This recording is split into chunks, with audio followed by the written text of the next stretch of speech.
식당 앞 검은 외제차가 줄지어 서 있고 그 사이 작은 경차 한 대가 멈춰섰다. 문이 열리자마자 여자의 날카로운 목소리가 터졌다. 야, 저게 사돈이 타고 온 차라고? 모두의 시선이 쏠렸다. 명품 코트를 걸친 오미정은 비웃으며 소리쳤다. 아니, 이게 무슨 코미디야? 우리 집 상견례에 경차 타고 오셨어요? 그 말에 지수는 창피함에 고개를 들지 못하고 정숙의 손만 꼭 잡았다. 그리고 정숙의 눈빛이 서서히 차갑게 변해갔다. 사연 시작 전에 무료 버튼인 구독 꼭 눌러주시면 영상 제작에 큰 힘이 됩니다. 경기도 의정부 오래된 주택가 골목 어귀에 자리 잡은 정숙 미용실은 20년 넘게 그 자리를 지켜온 작은 가게입니다. 간판은 색이 바랬지만 안으로 들어서면 정갈하게 정돈된 실내와 은은한 샴푸 향이 손님들을 맞이하죠. 이곳의 주인 한정숙은 올해 58입니다. 그녀의 손은 수십 년간 가위질을 해온 탓에 거칠지만 그 손길은 언제나 부드럽고 정확합니다. 남편 한태성이 세상을 떠난 지 벌써 15년이 흘렀습니다. 교통사고였죠. 그때 딸 한지수는 겨우 14살이었습니다. 정숙은 하루아침에 가장이 되었고 미용실 문을 열고 닫으며 딸을 키워냈습니다. 넉넉하지 않았지만 지수가 학교에서 상을 받아올 때마다 선생님께 칭찬받았다는 말을 들을 때마다 정숙은 가슴이 뿌듯했습니다. 딸이 착하고 예의 바르게 자란 것만으로도 충분했습니다. 그날도 평범한 오후였습니다. 정숙은 단골 손님의 머리를 다듬고 있었습니다. 가게 문이 열리며 지수가 들어왔습니다. 퇴근길에 들른 모양입니다. 지수는 작은 회사에서 마케팅 일을 하고 있었습니다. 월급은 많지 않았지만 성실하게 다니는 딸의 모습이 정숙에게는 자랑스러웠습니다. 엄마, 손님 계시네요. 응, 조금만 기다려. 금방 끝나. 손님이 나간 뒤 지수는 가게 한쪽 의자에 앉았습니다. 평소와 달리 표정이 묘하게 밝았습니다. 뭔가 좋은 일이 있는 것 같았죠. 정숙은 빗과 가위를 정리하며 물었습니다. 무슨 좋은 일 있어? 얼굴이 환하네. 지수는 잠시 망설이다가 입을 열었습니다. 엄마 나 결혼하고 싶어? 정숙의 손이 멈췄습니다. 가슴이 두근거렸습니다. 딸이 결혼? 이제 그럴 나이가 되었구나 싶으면서도 한편으로는 아직 어린 것 같았습니다. 정숙은 천천히 돌아앉으며 물었습니다. 그래, 어디 집 아들이라 그래? 강도윤 씨, IT 스타트업 대표래. 정숙은 고개를 끄덕였습니다. 스타트업이라는 말은 잘 모르겠지만 대표라니 괜찮은 사람인 모양입니다. 지수는 계속 이야기했습니다. 도윤은 31살이고 회사를 직접 운영하고 있으며 성격도 좋고 자상하다고 했습니다. 지수의 목소리에는 설렘이 가득했습니다. 그래, 좋은 사람이면 됐지. 엄마가 한번 만나봐야겠네. 응, 곧 상견례 하자고 했어. 다음 주쯤. 정숙은 미소 지었습니다.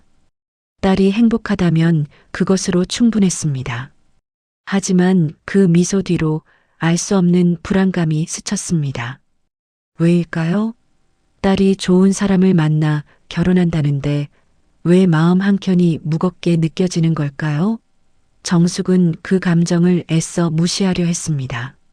그날 밤 정숙은 오랜만에 남편 사진을 꺼내봤습니다. 액자 속 한태성은 환하게 웃고 있었습니다. 정숙은 사진을 쓰다듬으며 중얼거렸습니다. 여보, 우리 지수가 이제 시집간대요. 당신이 봤으면 얼마나 좋아했을까요? 남편이 살아있었다면 사위 될 사람을 만나 이것저것 물어보고 딸을 부탁한다며 손을 맞잡았을 것입니다. 정숙은 그 모습을 상상하며 눈시울이 뜨거워졌습니다. 하지만 이내 고개를 저었습니다. 슬퍼할 시간이 없습니다. 이제는 엄마 혼자서라도 딸의 결혼을 잘 치러내야 합니다. 정숙은 옷장을 열어 오래된 정장을 꺼냈습니다. 상견례 때 입을 옷입니다. 색이 조금 바랬지만 깨끗하게 다려 입으면 괜찮을 것 같았습니다. 그녀는 거울 앞에 서서 정장을 대보며 생각했습니다. 상대 집안이 어떤 사람들일까? 좋은 사람들이면 좋겠는데. 정숙은 마음속으로 기도했습니다. 제발 딸이 행복했으면 좋겠다고. 그것만이 그녀의 바람이었습니다. 창밖으로 달빛이 스며들었습니다. 정숙은 사진을 제자리에 놓고 잠자리에 들었습니다. 하지만 잠은 쉽게 오지 않았습니다. 마음 한켠의 불안감은 여전히 가시지 않았습니다.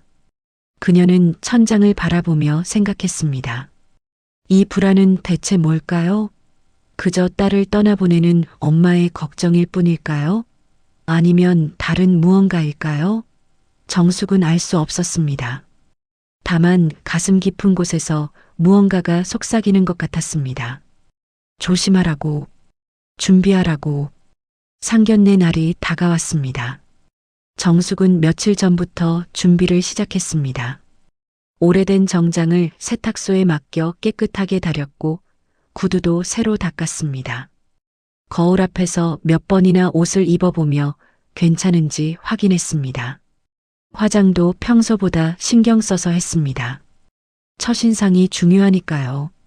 상견례 장소는 압구정에 있는 한정식 집이었습니다.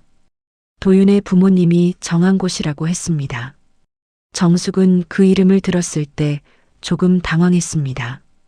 압구정이라니 부자 동네잖아요. 하지만 지수가 괜찮다고 하니 그러려니 했습니다.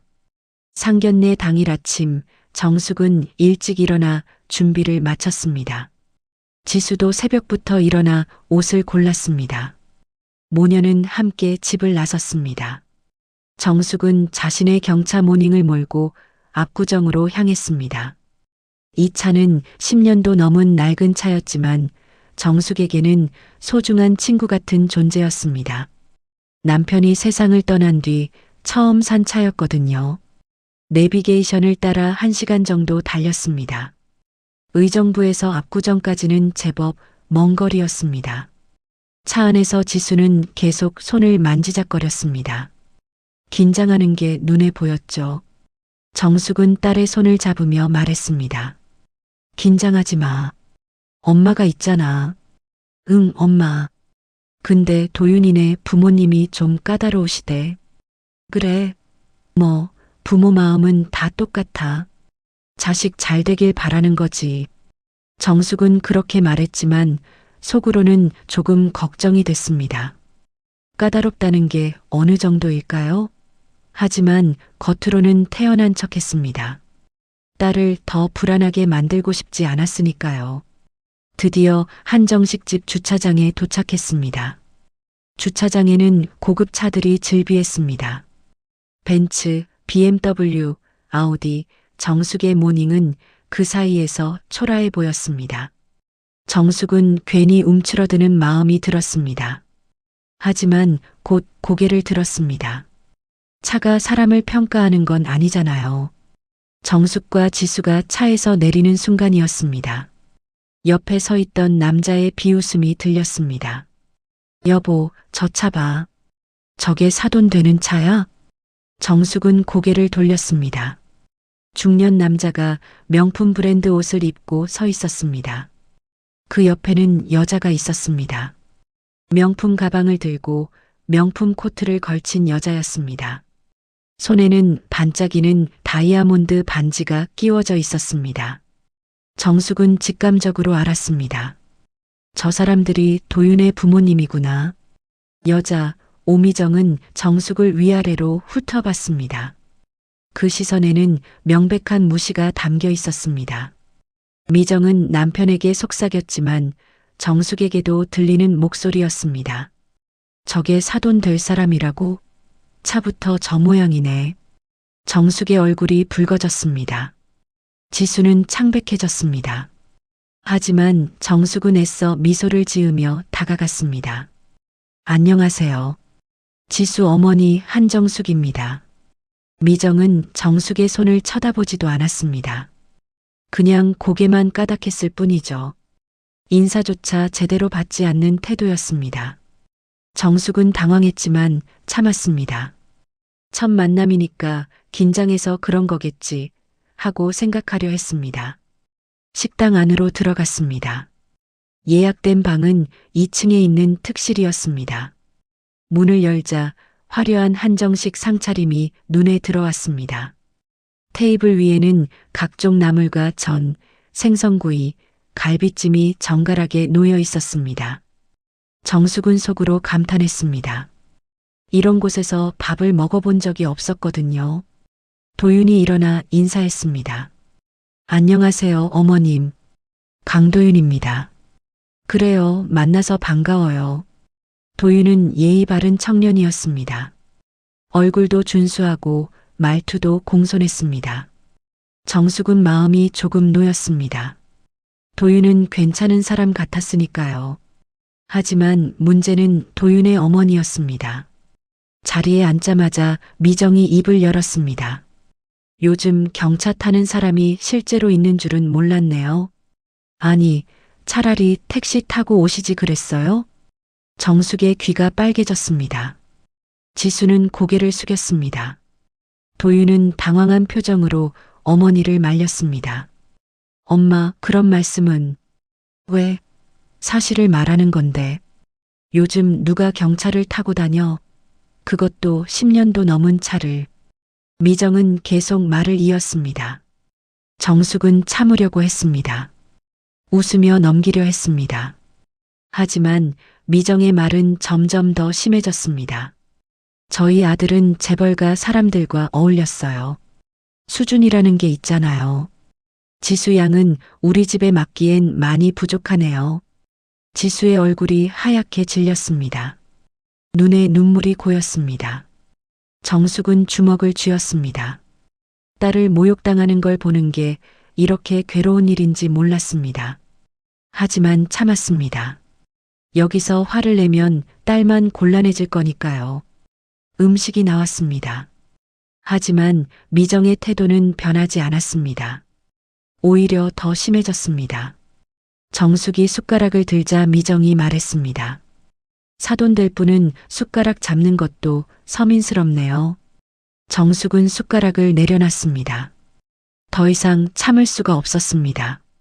하지만 지수를 생각해서 꾹 눌렀습니다. 도윤은 계속 미안하다는 표정을 지었지만 어머니를 말리지는 못했습니다. 도윤의 아버지는 아무 말도 하지 않았습니다. 그냥 묵묵히 밥만 먹고 있었습니다. 결정적인 순간이 왔습니다. 미정은 식당 종업원을 불렀습니다. 여기요. 이분한테 일반 반찬 말고 저렴한 반찬으로 주세요. 입맛이 다르실 테니까요. 식당 안이 조용해졌습니다. 다른 테이블에 앉은 사람들도 이쪽을 쳐다봤습니다. 종업원은 당황한 표정으로 서 있었습니다. 정숙은 더 이상 앉아 있을 수 없었습니다. 이건 모욕이었습니다. 명백한 모욕이었습니다. 정숙은 천천히 자리에서 일어났습니다. 목소리는 떨렸지만 또박또박 말했습니다. 죄송합니다. 여기까지 하죠. 지수가 정숙의 팔을 잡았습니다. 엄마, 지수야, 일어나. 우리 가자. 정숙은 지수의 손을 잡고 식당을 나섰습니다. 뒤에서 미정의 목소리가 들렸습니다. 역시 수준이 안 맞네. 처음부터 알아봤어야 하는 건데. 정숙은 뒤돌아보지 않았습니다. 그냥 걸었습니다. 식당을 나와 주차장으로 향했습니다. 손이 떨렸습니다. 가슴이 터질 것 같았습니다. 평생 이런 모욕을 당해본 적이 없었습니다. 정숙은 차에 올라타 핸들을 꽉 잡았습니다. 눈물이 날 것 같았지만 참았습니다. 딸 앞에서 울고 싶지 않았으니까요. 차 안은 침묵으로 가득했습니다. 정숙은 시동을 걸었지만 바로 출발하지 못했습니다. 손이 떨려서 핸들을 제대로 잡을 수가 없었습니다. 옆자리에서 지수가 흐느끼는 소리가 들렸습니다. 정숙은 고개를 돌렸습니다. 딸은 두 손으로 얼굴을 가린 채 울고 있었습니다. 지수야, 엄마 미안해. 나 때문에 엄마가 저런 말을 들었어. 지수의 목소리는 울음으로 떨렸습니다. 정숙은 딸의 손을 꽉 잡았습니다. 딸의 손은 차갑게 식어 있었습니다. 지수야, 엄마는 괜찮아. 내가 걱정하지 않아도 돼. 어떻게 괜찮아요? 저 사람들이 엄마를 그렇게 무시했는데. 지수는 더 이상 말을 잇지 못하고 울었습니다. 정숙은 딸을 꼭 안아줬습니다. 딸의 어깨가 작게 떨렸습니다. 정숙은 딸의 등을 쓰다듬으며 말했습니다. 지수야, 사람은 돈이 아니라 인성으로 평가받는 거야. 오늘 그 집은 이미 답이 나왔어. 하지만 엄마는 정말 괜찮아. 오히려 다행이야. 결혼 전에 알게 돼서, 만약 결혼하고 나서 저런 사람들이었다면 내가 얼마나 힘들었겠니? 정숙은 그렇게 말했지만 가슴 깊은 곳에서는 분노가 불타오르고 있었습니다. 모욕감이 온몸을 휘감았습니다.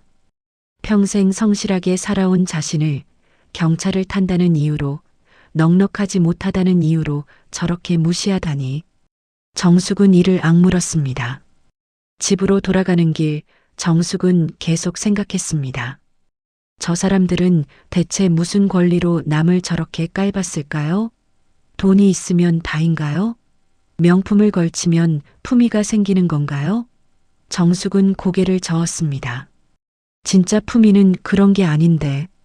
진짜 품위는 남을 존중할 줄 아는 마음에서 나오는 건데. 의정부에 도착했을 때는 이미 저녁이었습니다. 정숙은 차를 세우고 지수와 함께 집으로 들어갔습니다. 지수는 말없이 방으로 들어가 문을 닫았습니다. 정숙은 거실에 앉아 천장을 바라봤습니다. 가슴이 답답했습니다. 차라도 한 잔 마시고 싶었지만 그럴 기분도 아니었습니다. 그날 밤 정숙은 잠을 이룰 수 없었습니다. 침대에 누워 있었지만 오미정의 목소리가 계속 머릿속에 맴돌았습니다. 경차 타는 사람이 실제로 있는 줄 몰랐네요. 숟가락 잡는 것도 서민스럽네요. 그 말들이 칼처럼 가슴을 찔렀습니다. 정숙은 일어나 거실로 나왔습니다. 창밖을 바라보니 의정부 시내의 불빛이 보였습니다. 평범한 동네, 평범한 사람들이 사는 곳. 정숙은 이곳이 좋았습니다. 하지만 오늘 처음으로 이 평범함이 부끄럽게 느껴졌습니다. 왜일까요? 정숙은 자신에게 화가 났습니다. 왜 저런 사람들의 말에 흔들리는 거죠? 며칠이 지났습니다. 지수는 회사에 나갔지만 예전 같지 않았습니다. 퇴근하고 돌아와도 말이 없었습니다. 밥도 제대로 먹지 않았습니다. 정숙은 걱정이 됐습니다. 딸이 상처를 받은 게 눈에 보였으니까요. 그러던 어느 날 저녁이었습니다. 미용실 문을 닫고 집으로 돌아가려는데 누군가 가게 앞에 서 있었습니다. 정숙은 깜짝 놀랐습니다. 강도윤이었습니다. 어머님 죄송합니다. 도윤은 고개를 숙였습니다. 목소리가 떨렸습니다. 정숙은 잠시 망설이다가 가게 문을 다시 열었습니다. 들어오세요. 도윤은 안으로 들어와 의자에 앉았습니다. 얼굴이 초췌해 보였습니다. 잠을 제대로 못 잔 것 같았습니다. 어머님 정말 죄송합니다. 제가 어머니를 말렸어야 했는데. 도윤은 울먹였습니다. 진심으로 미안해하는 것 같았습니다. 정숙은 도윤을 바라봤습니다. 이 청년이 나쁜 사람은 아닌 것 같았습니다. 하지만 문제는 어머니였습니다. 도윤 씨, 당신이 잘못한 건 아니에요. 하지만 정숙이 말을 잇기도 전에 밖에서 차 소리가 들렸습니다. 고급 외제차가 미용실 앞에 멈춰 섰습니다. 차에서 내린 사람은 오미정이었습니다. 미정은 미용실 문을 열고 들어왔습니다. 정숙을 보더니 얼굴을 찌푸렸습니다. 도윤아, 너 여기서 뭐하니? 엄마, 당장 나와. 이런 데서 뭐하는 거야? 미정은 도윤의 팔을 잡아당겼습니다. 도윤은 어쩔 줄 몰라 했습니다. 미정은 미용실 안을 둘러보더니 코웃음을 쳤습니다. 역시 이 집 냄새부터 다르네. 가난한 냄새가 나. 정숙의 표정이 굳어졌습니다. 참고 또 참았지만 이제는 한계였습니다. 당신 사람 무시하는데 재능이 있으시네요. 뭐라고요? 미정의 목소리가 높아졌습니다. 정숙은 한 걸음 다가섰습니다. 제가 가난한 건 맞습니다. 경차 타고 다니는 것도 맞고요. 하지만 그게 당신이 저를 무시할 이유가 되나요? 당연하죠. 당신 같은 사람은 우리 같은 집안이랑 얽히면 안 돼요. 경차 타고 다니는 인생은 평생 그렇게 살아야 해요. 미정의 말은 칼날처럼 날카로웠습니다. 정숙은 주먹을 꽉 쥐었습니다. 손톱이 손바닥을 파고들었습니다. 도윤아, 가자. 이런 데 있으면 우리까지 더러워져. 미정은 도윤을 끌고 밖으로 나갔습니다. 도윤은 뒤돌아보며 미안하다는 표를 지었지만 어머니를 따라갈 수밖에 없었습니다. 차 문이 닫히고 엔진 소리가 멀어졌습니다. 정숙은 그 자리에 멍하니 서 있었습니다. 온몸이 떨렸습니다. 분노였습니다. 모욕감이었습니다. 그리고 무력감이었습니다.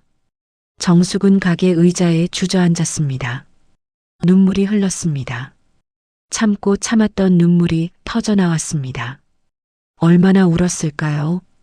정숙은 눈물을 닦고 일어났습니다. 거울에 비친 자신의 모습을 봤습니다. 붉게 충혈된 눈, 지친 얼굴. 정숙은 자신에게 물었습니다. 이대로 끝낼 건가요?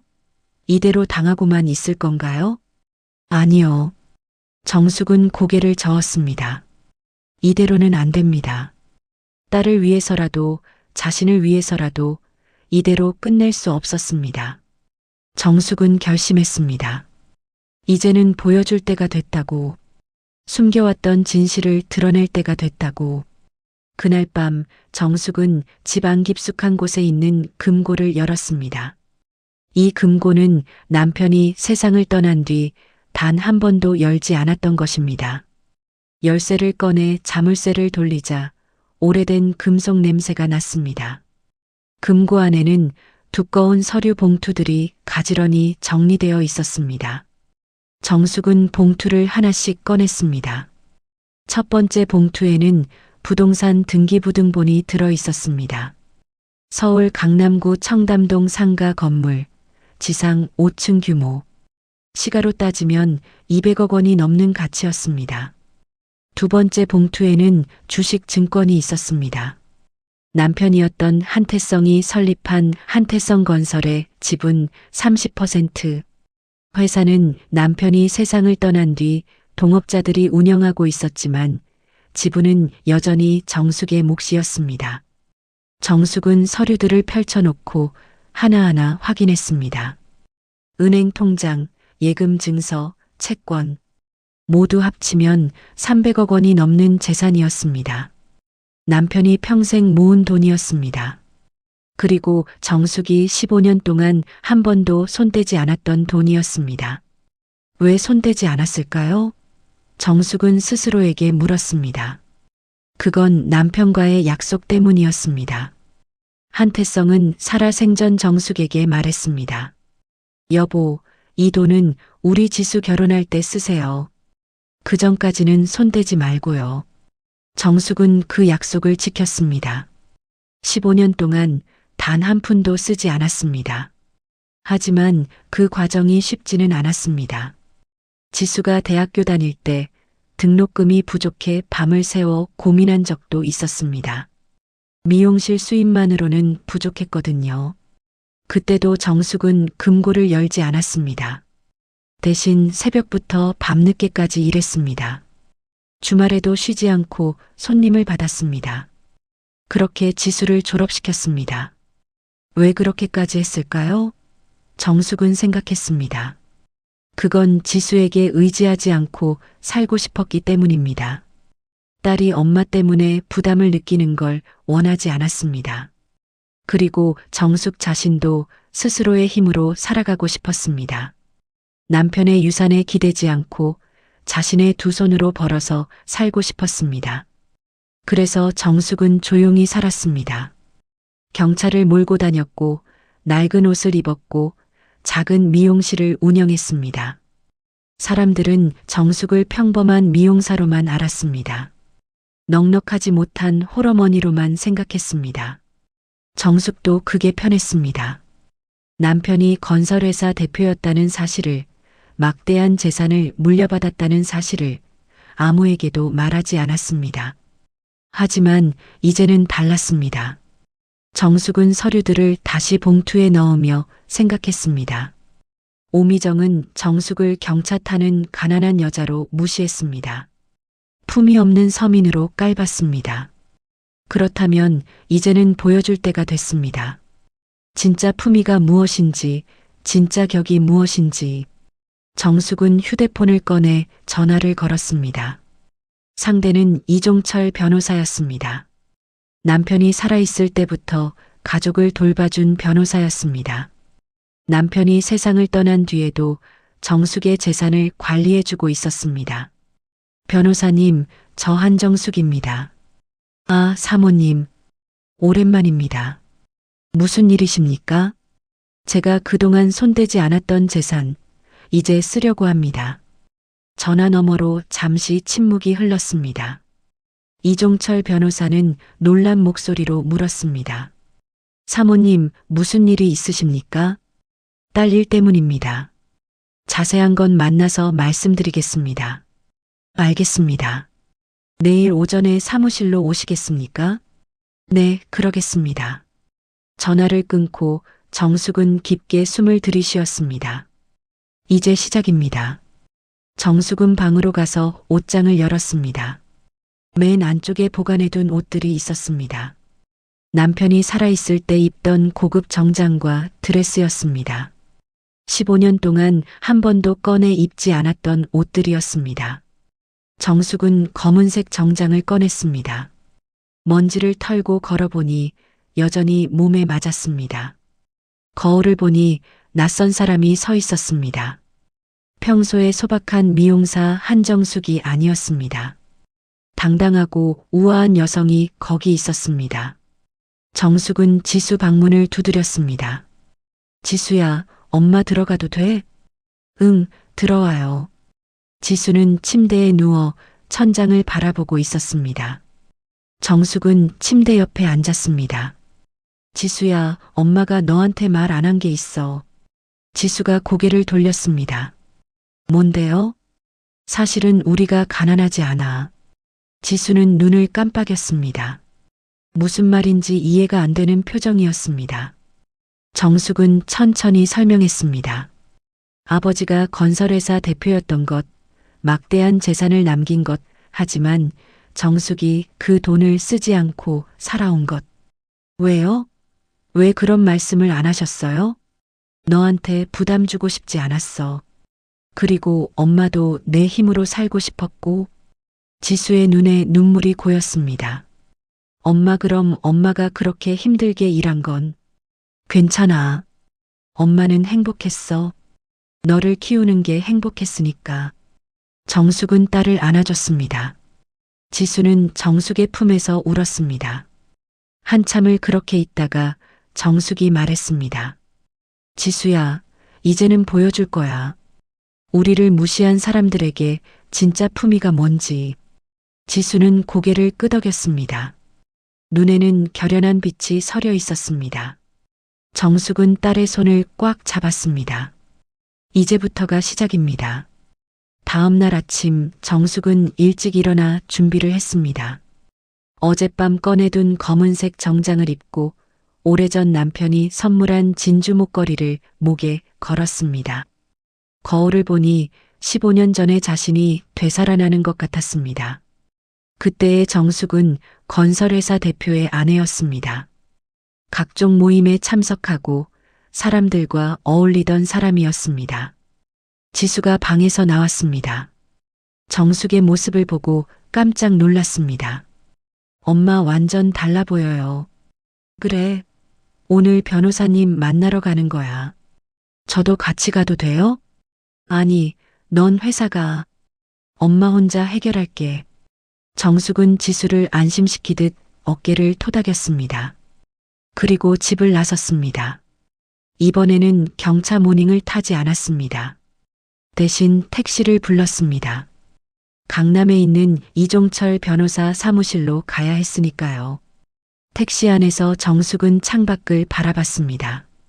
의정부에서 강남까지 가는 길은 익숙했습니다. 남편이 살아있을 때 자주 다니던 길이었으니까요. 하지만 15년 만에 가보는 강남은 많이 변해 있었습니다. 높은 빌딩들이 더 많이 생겼고 거리는 더 화려해졌습니다. 1시간쯤 지나 변호사 사무실에 도착했습니다. 고층 빌딩 20층에 위치한 곳이었습니다. 정숙은 엘리베이터를 타고 올라갔습니다. 사무실 문을 열자 비서가 반갑게 맞이했습니다. 사모님, 오랜만입니다. 변호사님께서 기다리고 계십니다. 고맙습니다. 이종철 변호사는 60대 초반의 신사였습니다. 회색 머리에 안경을 쓴 모습이 지적으로 보였습니다. 변호사는 정숙을 보자 일어나 악수를 청했습니다. 사모님, 정말 오랜만입니다. 그동안 어떻게 지내셨습니까? 잘 지냈습니다, 변호사님. 두 사람은 소파에 앉았습니다. 비서가 차를 내왔습니다. 이종철 변호사는 진지한 표정으로 물었습니다. 전화로 말씀하신 것처럼 재산을 사용하시겠다고요? 네, 그렇습니다. 무슨 일이 있으신 겁니까? 15년 동안 단 한 번도 손대지 않으셨는데. 정숙은 지난 일을 설명했습니다. 딸의 결혼 이야기, 상견례에서 있었던 일, 오미정의 모욕적인 말들. 이종철 변호사는 심각한 표정으로 들었습니다. 그런 일이 있었군요. 사모님께서 얼마나 상처받으셨겠습니까? 변호사님, 저는 복수하려는 게 아닙니다. 다만 보여주고 싶습니다. 사람을 겉모습으로 판단하면 안 된다는 것을요. 이종철 변호사는 고개를 끄덕였습니다. 알겠습니다. 어떻게 도와드릴까요? 제 재산 현황을 정리해 주세요. 그리고 명함을 새로 만들어 주십시오. 한태성 건설 대주주 한정숙이라고요. 명함이요? 네, 이제는 제 정체를 밝힐 때가 됐습니다. 이종철 변호사는 잠시 생각하더니 말했습니다. 사모님, 제가 한 가지 제안을 드려도 될까요? 말씀하세요. 상견례를 다시 하시는 게 어떻겠습니까? 이번에는 사모님께서 장소를 정하시고 사모님의 진짜 모습을 보여주시는 겁니다. 정숙은 고개를 끄덕였습니다. 좋은 생각이었습니다. 그렇게 하겠습니다. 장소는 어디가 좋을까요? 압구정 라움은 어떻습니까? 최고급 한정식집입니다. 예약하기 어려운 곳이지만 제가 연락해 보겠습니다. 부탁드립니다. 이종철 변호사는 즉시 전화를 걸었습니다. 몇 마디 나눈 뒤 전화를 끊었습니다. 다음 주 토요일 저녁으로 예약했습니다. 특별실로요. 감사합니다, 변호사님. 정숙은 사무실을 나왔습니다. 마음이 한결 가벼워졌습니다. 이제 준비는 끝났습니다. 남은 건 실행뿐이었습니다. 정숙은 택시를 타고 집으로 돌아가는 대신 다른 곳으로 향했습니다. 청담동에 있는 미용실이었습니다. 고급 미용실로 유명한 곳이었습니다. 미용실에 들어서자 직원이 반갑게 맞이했습니다. 어서 오세요. 예약하셨습니까? 아니요. 당일 예약 가능한가요? 잠시만요. 직원이 확인하더니 고개를 끄덕였습니다. 다행히 한 자리 있습니다. 어떻게 도와드릴까요? 머리 스타일을 바꾸고 싶습니다.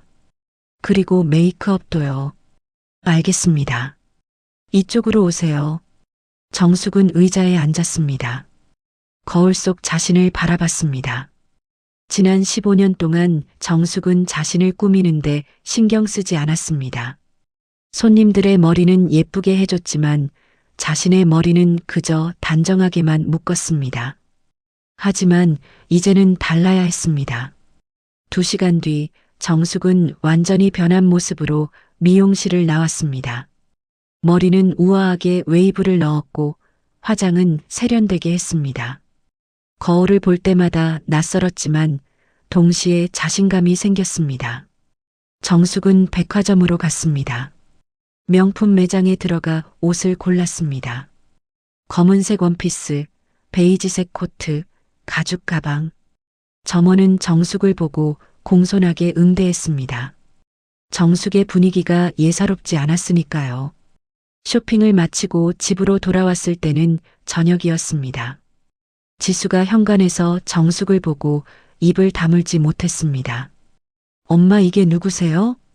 왜 엄마 예뻐? 예쁜 정도가 아니에요. 완전 다른 사람 같아요. 정숙은 웃으며 가방을 내려놓았습니다. 지수에게 다가가 손을 잡았습니다. 지수야, 다음 주 토요일에 상견례를 다시 할 거야. 네. 진짜요? 응. 이번에는 엄마가 주도할 거야. 너는 그냥 옆에 있기만 하면 돼. 지수는 걱정스러운 표정을 지었습니다. 엄마, 괜찮을까요? 저 사람들이 또. 걱정 마. 이번에는 달라. 정숙은 자신 있게 말했습니다. 눈빛에는 결연함이 담겨 있었습니다. 지수는 그런 엄마를 보며 조금씩 안심하는 것 같았습니다. 그날 밤 정숙은 오미정에게 문자를 보냈습니다. 간단한 내용이었습니다. 다시 한번 뵙고 싶습니다. 상견례를 다시 하면 어떨까요? 얼마 지나지 않아 답장이 왔습니다. 시간 낭비 같지만 그쪽에서 원한다면요. 무시하는 투의 답장이었지만 정숙은 개의치 않았습니다. 곧 상황이 뒤집힐 테니까요. 일주일이 흘렀습니다. 정숙은 그 시간 동안 철저히 준비했습니다. 이종철 변호사는 정숙의 재산 목록을 정리해서 보내왔습니다. 청담동 상가 건물 외에도 여의도에 오피스텔 2채, 분당에 아파트 1채가 더 있었습니다. 모두 남편이 생전에 매입해둔 것들이었습니다. 정숙은 서류를 하나하나 확인하며 놀랐습니다. 남편이 이렇게까지 많은 재산을 남겼는지 몰랐습니다. 변호사는 또한 한태성 건설의 현황도 보고했습니다. 회사는 남편이 세상을 떠난 뒤에도 꾸준히 성장했습니다. 현재 연 매출은 500억 원 규모였고 정숙이 보유한 30% 지분의 가치는 150억 원에 달했습니다. 정숙은 한 번도 회사 경영에 관여하지 않았지만 배당금은 꾸준히 들어왔고 그 돈도 통장에 그대로 쌓여 있었습니다. 명함도 도착했습니다. 고급스러운 종이에 금박으로 새겨진 글씨. 한태성 건설 대주주 한정숙. 정숙은 명함을 손에 들고 한참을 바라봤습니다. 낯설면서도 묘한 감정이 들었습니다. 이게 진짜 자신의 정체였습니다. 15년 동안 숨겨왔던 정체였습니다. 토요일이 되었습니다. 정숙은 아침부터 긴장했습니다. 오늘이 바로 그날이었으니까요. 지수도 일찍 일어나 준비를 했습니다. 모녀는 함께 옷을 골랐습니다. 정숙은 백화점에서 산 검은색 원피스와 베이지색 코트를 입었습니다. 지수는 단정한 회색 정장을 입었습니다. 엄마, 떨려요. 엄마도 떨려. 하지만 우리가 잘못한 게 없잖아. 맞아요. 우리가 잘못한 게 없죠. 두 사람은 서로를 격려하며 집을 나섰습니다. 이번에는 경찰을 타지 않았습니다. 이종철 변호사가 보낸 고급 세단이 집 앞에 대기하고 있었습니다. 검은색 벤츠였습니다. 운전기사가 문을 열어주었습니다. 사모님 모시러 왔습니다. 고맙습니다. 정숙과 지수는 차에 올라탔습니다. 부드러운 가죽 시트가 몸을 감쌌습니다. 차 안에는 은은한 향수 냄새가 났습니다. 지수는 주변을 둘러보며 감탄했습니다. 엄마, 이 차 진짜 좋다. 그래, 편하지? 차는 부드럽게 출발했습니다. 의정부에서 압구정까지 가는 동안 정숙은 창밖을 바라봤습니다. 마음을 가라앉히려 애썼습니다. 긴장되지만 동시에 자신감도 생겼습니다. 오늘은 진실을 보여줄 날이었으니까요. 1시간쯤 지나 압구정에 도착했습니다. 라움 한정식 집은 조용한 골목 안쪽에 자리 잡고 있었습니다. 건물 외관부터 고급스러웠습니다. 전통 한옥 스타일의 현대적 감각을 더한 디자인이었습니다. 입구에는 경비원이 서 있었습니다. 차가 멈추자 직원이 달려와 문을 열어주었습니다. 정숙과 지수가 내리자 지배인이 나와 공손히 인사했습니다. 한정숙 사모님이십니까? 네, 맞습니다. 어서 오십시오. 특별실로 안내해 드리겠습니다. 지배인은 앞장서서 걸었습니다. 정숙과 지수는 뒤를 따랐습니다. 복도를 지나 엘리베이터를 탔습니다. 3층에서 내리자 넓은 홀이 나왔습니다. 한쪽에는 대형 그림이 걸려 있었고 다른 쪽에는 분재가 놓여 있었습니다. 특별실 문이 열렸습니다. 안은 넓고 화려했습니다. 통창으로 한강이 보였고 천장에는 고급스러운 샹들리에가 달려 있었습니다. 테이블은 이미 차려져 있었습니다. 각종 전체 요리와 메인 요리가 정갈하게 놓여 있었습니다. 이쪽에 앉으십시오. 상대편이 곧 도착하실 겁니다. 감사합니다. 정숙과 지수는 자리에 앉았습니다. 잠시 후 문이 열리며 사람들이 들어왔습니다. 오미정과 남편 그리고 강도윤이었습니다. 미정은 정숙을 보자 눈을 크게 떴습니다. 정숙의 모습이 완전히 달라져 있었으니까요. 어머, 이게 누구세요? 미정의 목소리에는 당황스러움이 묻어났습니다. 정숙은 우아하게 일어나 인사했습니다. 안녕하세요. 다시 만나게 돼서 반갑습니다. 미정은 정숙을 위아래로 훑어봤습니다. 명품 코트, 고급 가방, 세련된 헤어스타일. 지난번에 봤던 소박한 미용사의 모습은 어디에도 없었습니다. 미정은 뭔가 잘못됐다는 느낌을 받았지만 일단 자리에 앉았습니다. 이 식당은 어떻게 예약하셨어요? 여긴 예약하기 정말 어려운 곳인데. 미정의 말투에는 여전히 무시하는 뉘앙스가 있었습니다. 정숙은 미소 지으며 대답했습니다. 제 변호사님께서 도와주셨습니다. 변호사요? 네, 저희 집안 변호사입니다. 미정은 코웃음을 쳤습니다. 집안 변호사라니 무슨 재벌집도 아니고. 그때 문이 열리며 이종철 변호사가 들어왔습니다. 뒤에는 정장을 입은 두 사람이 따라왔습니다. 한 명은 회계사, 다른 한 명은 한태성 건설의 부사장이었습니다. 정숙이 미리 연락해둔 사람들이었습니다. 사모님, 늦어서 죄송합니다. 이종철 변호사는 정숙에게 공손히 인사했습니다. 그리고 미정 일행을 보며 고개를 숙였습니다. 미정은 어리둥절한 표정으로 그들을 바라봤습니다. 이분들은 누구시죠? 정숙은 차분히 대답했습니다. 소개하겠습니다. 이쪽은 저희 집안 법률 고문이신 이종철 변호사님입니다. 그리고 이쪽은 김재혁 회계사님, 저쪽은 한태성 건설 박동욱 부사장님입니다. 미정의 얼굴이 굳어졌습니다. 한태성 건설? 그 이름을 들어본 적이 있었습니다. 꽤 큰 건설회사가 아니던가요? 미정은 당황한 목소리로 물었습니다. 한태성 건설이요? 그게 무슨... 정숙은 테이블 위에 명함을 내밀었습니다. 미정은 명함을 집어들었습니다. 금박으로 새겨진 글씨를 읽는 순간 미정의 얼굴이 하얗게 변했습니다. 한태성 건설 대주주 한정숙? 네, 제가 바로 한태성 건설의 대주주입니다. 방안이 조용해졌습니다. 미정은 명함을 뚫어져라 쳐다봤습니다. 믿기지 않는다는 표정이었습니다. 옆에 앉은 미정의 남편도 당황한 기색이 역력했습니다. 도윤은 놀란 눈으로 정숙을 바라봤습니다. 정숙은 천천히 말을 이었습니다. 제 남편 한태성은 건설회사를 운영했습니다. 15년 전 세상을 떠났지만 회사는 지금도 잘 운영되고 있습니다. 그리고 저는 그 회사의 30% 지분을 보유하고 있습니다. 미정은 입을 다물지 못했습니다. 정숙은 계속 말했습니다. 또한 저는 청담동에 상가 건물을 소유하고 있습니다. 시가로 200억 원 정도 됩니다.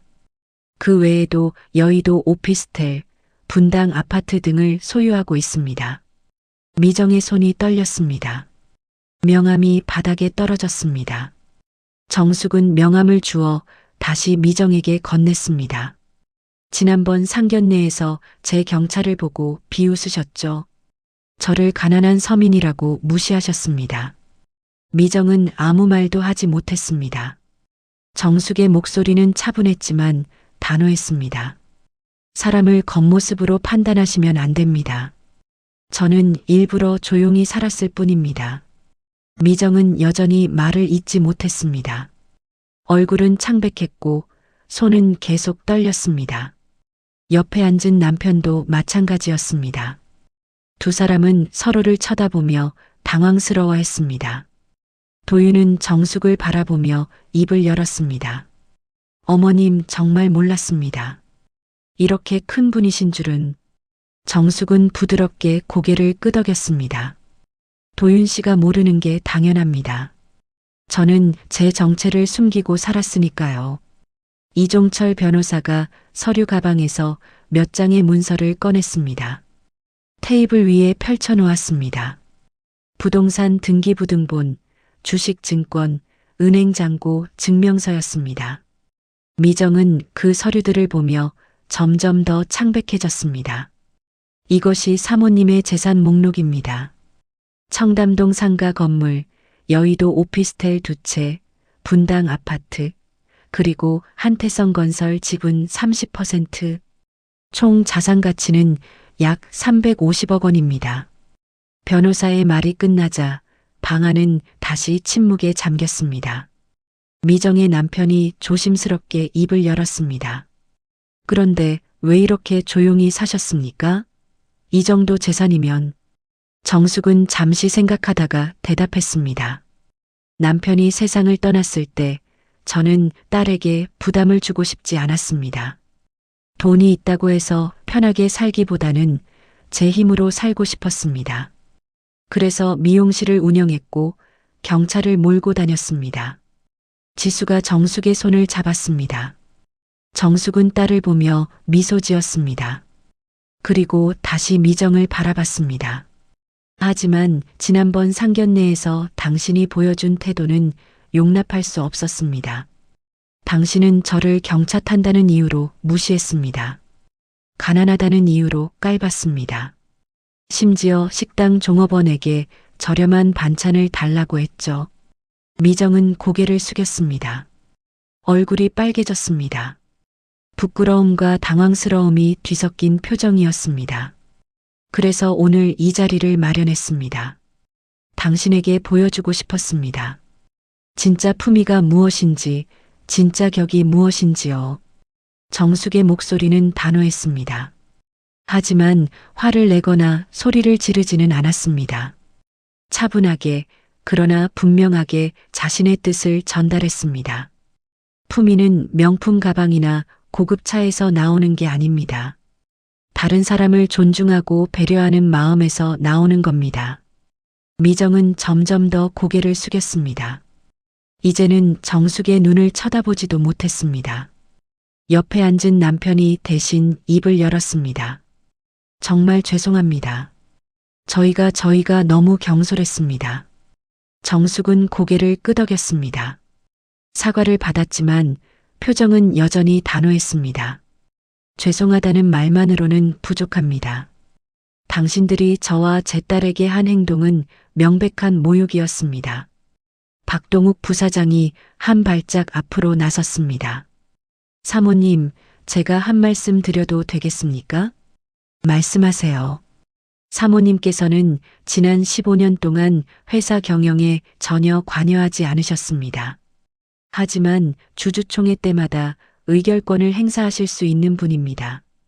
사모님의 한마디가 회사의 방향을 바꿀 수도 있습니다. 부사장의 말은 미정에게 경고였습니다. 정숙이 원한다면 얼마든지 힘을 행사할 수 있다는 뜻이었습니다. 미정은 그제야 상황의 심각성을 깨달은 듯 보였습니다. 정숙은 잠시 침묵했습니다. 그리고 천천히 입을 열었습니다. 저는 복수하려는 게 아닙니다. 다만 당신들이 깨달았으면 좋겠습니다. 사람을 함부로 대하면 안 된다는 것을요. 미정이 드디어 입을 열었습니다. 목소리는 떨렸고 눈에는 눈물이 맺혀 있었습니다. 정말 죄송합니다. 제가 너무 교만했습니다. 정숙은 미정을 바라봤습니다. 진심으로 반성하는 것 같았습니다. 하지만 정숙은 쉽게 용서하지 않았습니다. 당신이 저를 무시했을 때 저는 참았습니다. 하지만 제 딸을 모욕했을 때 저는 참을 수 없었습니다. 어머니라면 다 아시지 않습니까? 자식이 상처받는 걸 보는 게 얼마나 괴로운지. 미정은 고개를 끄덕였습니다. 눈물이 뺨을 타고 흘러내렸습니다. 죄송합니다. 정말 죄송합니다. 도윤도 일어나 정숙에게 깊게 고개를 숙였습니다. 어머님, 저도 죄송합니다. 제가 어머니를 제대로 말리지 못했습니다. 지수에게도 정말 미안합니다. 지수는 도윤을 바라봤습니다. 지수의 눈에도 눈물이 고였습니다. 지난 며칠 동안 힘들었던 시간들이 떠올랐습니다. 하지만 지금 이 순간 진실이 밝혀지고 있었습니다. 정숙은 깊게 숨을 들이쉬었습니다. 분노는 가라앉았지만 마음은 여전히 무거웠습니다. 도윤 씨, 당신은 좋은 사람입니다. 그건 저도 압니다. 하지만 결혼은 두 사람만의 문제가 아닙니다. 가족 간의 문제이기도 하죠. 도윤은 고개를 숙인 채 대답했습니다. 알고 있습니다. 정숙은 미정을 다시 바라봤습니다. 미정 씨, 저는 당신에게 한 가지만 부탁하겠습니다. 앞으로는 사람을 겉모습으로 판단하지 마세요. 그리고 다른 사람을 함부로 대하지 마세요. 미정은 고개를 끄덕였습니다. 명심하겠습니다. 정말 죄송합니다. 이종철 변호사가 서류를 정리하며 말했습니다. 사모님, 이제 식사하시겠습니까? 정숙은 고개를 끄덕였습니다. 모두가 자리에 앉았습니다. 하지만 분위기는 여전히 무거웠습니다. 미정은 음식을 먹지 못하고 고개만 숙이고 있었습니다. 도윤도 마찬가지였습니다. 정숙은 천천히 식사를 했습니다. 마음이 조금씩 가라앉았습니다. 오늘 이 자리를 통해 하고 싶었던 말을 다 했습니다. 진실을 밝혔고 자신의 입장을 분명히 했습니다. 이제 남은 건 미정의 변화를 지켜보는 일이었습니다.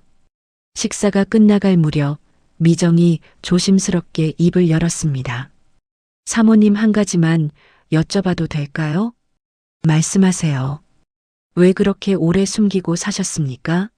이 정도 재산이 있으시면 얼마든지 편하게 사실 수 있었을 텐데요.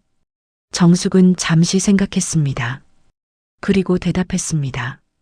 편하게 사는 것보다 중요한 게 있었습니다. 제 딸에게 올바른 가치관을 심어주는 것, 돈이 아니라 인성으로 사람을 평가하는 법을 가르치는 것, 그게 더 중요했습니다. 미정은 고개를 끄덕였습니다. 그리고 조용히 말했습니다. 저도 배워야겠습니다. 상견례가 끝나고 며칠이 지났습니다. 정숙은 다시 평범한 일상으로 돌아왔습니다. 미용실 문을 열고 손님들을 맞이했습니다. 하지만 무언가 달라진 게 있었습니다. 마음이 한결 가벼워졌다는 것이었습니다. 오랫동안 숨겨왔던 비밀을 드러냈고 억울했던 마음을 풀었으니까요. 그날 오후 미용실 문이 열렸습니다. 들어온 사람은 오미정이었습니다. 정숙은 깜짝 놀랐습니다. 미정은 예전과 완전히 달랐습니다. 명품 가방 대신 소박한 가방을 들고 있었고 화려한 옷 대신 단정한 옷을 입고 있었습니다. 사모님 찾아뵈어도 될까요? 정숙은 손님의 머리를 다 자르고 나서 미정을 맞이했습니다. 들어오세요. 미정은 의자에 앉았습니다. 한참 동안 말을 잇지 못하다가 천천히 입을 열었습니다. 사모님, 그날 이후로 잠을 제대로 못 잤습니다.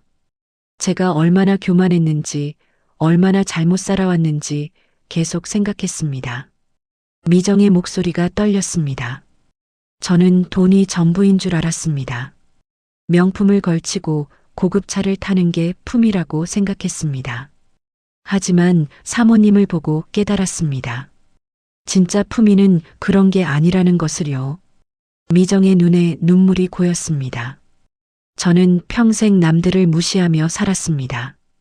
저보다 못하다고 생각되는 사람들을 깔봤습니다.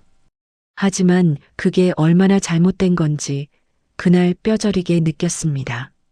정숙은 미정의 눈을 바라봤습니다. 진심이 보였습니다. 사모님, 용서해 주세요. 제가 정말 잘못했습니다. 앞으로는 절대 그렇게 살지 않겠습니다. 정숙은 깊게 숨을 들이쉬었습니다. 분노는 이미 가라앉았습니다. 미정 씨, 저는 당신을 미워하지 않습니다. 사람은 누구나 실수를 합니다. 중요한 건 그 실수를 인정하고 고치는 겁니다. 미정은 눈물을 닦으며 정숙의 손을 잡았습니다. 감사합니다. 정말 감사합니다. 지수 양을 잘 모시겠습니다. 제 딸처럼 아끼겠습니다. 그날 저녁 지수가 집으로 돌아왔습니다. 얼굴이 밝았습니다. 엄마, 도윤이 어머니가 오늘 엄마한테 찾아갔다고 하던데요? 응, 와서 진심으로 사과하고 갔어. 엄마, 도윤이랑 다시 만나봐도 될까요? 정숙은 딸의 손을 잡았습니다. 내가 행복하면 그걸로 충분해. 지수는 정숙을 꼭 안았습니다. 두 사람은 한참 동안 그렇게 있었습니다. 2달 후 결혼식 날이 다가왔습니다. 정숙은 결혼식 전날 밤 지수와 단둘이 마주 앉았습니다. 지수야, 내일이면 내가 시집을 가는구나. 응, 엄마. 떨려. 정숙은 딸의 손을 꽉 잡았습니다. 지수야, 엄마가 마지막으로 한 가지만 말해줄게. 결혼 생활은 쉽지 않을 거야. 하지만 기억해. 품위는 타인의 약함을 무시할 때가 아니라 그 약함을 받아줄 때 생기는 거야. 서로를 존중하고 배려하면 이겨낼 수 있어. 지수는 눈물을 흘렸습니다. 엄마 고마워. 정말 고마워. 두 사람은 한참 동안 껴안고 있었습니다. 결혼식 당일 정숙은 우아한 한복을 입고 식장에 들어섰습니다. 하객들이 정숙을 보며 감탄했습니다. 식이 시작되고 지수와 도윤이 입장했습니다. 두 사람은 행복한 미소를 지었습니다. 미정이 정숙에게 다가왔습니다. 사모님, 정말 감사합니다. 제가 바보였습니다. 이제야 진짜 중요한 게 뭔지 알았습니다. 정숙은 미소 지었습니다. 지수가 행복하면 그걸로 됐습니다. 식이 끝나고 정숙은 하늘을 바라봤습니다. 맑고 푸른 하늘이었습니다. 여보, 우리 지수가 시집 갔어요. 좋은 사람 만나서 행복하게 살 거예요. 당신이 남긴 재산으로 장학금도 만들었어요. 가난한 학생들을 돕는 거예요. 바람이 불었습니다. 마치 남편이 대답하는 것 같았습니다. 그날 저녁 정숙은 혼자 집으로 돌아왔습니다. 텅 빈 집이었지만 마음은 따뜻했습니다. 정숙은 거실에 앉아 차를 마셨습니다. 창밖으로 달이 떠올랐습니다. 정숙은 생각했습니다. 지난 15년 동안 많은 일이 있었습니다. 남편을 잃고 홀로 딸을 키우고 경차를 타며 조용히 살았습니다. 때로는 힘들었고 때로는 외로웠습니다. 하지만 후회는 없었습니다. 오미정과의 일도 마찬가지였습니다. 처음에는 분노하고 억울했지만 그 일을 통해 배웠습니다. 사람을 함부로 판단하면 안 된다는 것, 진짜 품위는 겉모습이 아니라 마음에서 나온다는 것. 정숙은 창문을 열었습니다. 시원한 바람이 불어왔습니다. 정숙은 하늘을 바라보며 조용히 말했습니다. 이제야 내가 살아온 이유를 알겠어요. 딸을 잘 키우는 것, 올바른 가치관을 심어주는 것. 사람은 돈이 아니라 인성으로 평가받는다는 것을 보여주는 것. 그게 제 인생의 의미였어요. 달빛이 정숙의 얼굴을 비췄습니다. 정숙의 얼굴에는 평화로운 미소가 떠올랐습니다. 정숙은 창문을 닫고 방으로 들어갔습니다. 내일도 새로운 날이 시작될 것입니다. 미용실 문을 열고 손님들을 맞이하고 평범하지만 의미 있는 하루를 살아갈 것입니다. 하지만 이제는 다릅니다. 숨길 필요도 부끄러워할 필요도 없습니다. 정숙은 당당합니다. 자신의 선택에, 자신의 삶에, 자신의 품위에. 정숙은 잠자리에 들었습니다. 마음이 편안했습니다. 긴 여정이 끝났고 모든 것이 제자리를 찾았습니다. 정숙은 눈을 감았습니다. 꿈속에서 남편이 미소 지으며 말했습니다. 여보, 잘했어요. 정말 잘했어요. 정숙도 미소 지었습니다. 그리고 깊은 잠에 빠져들었습니다.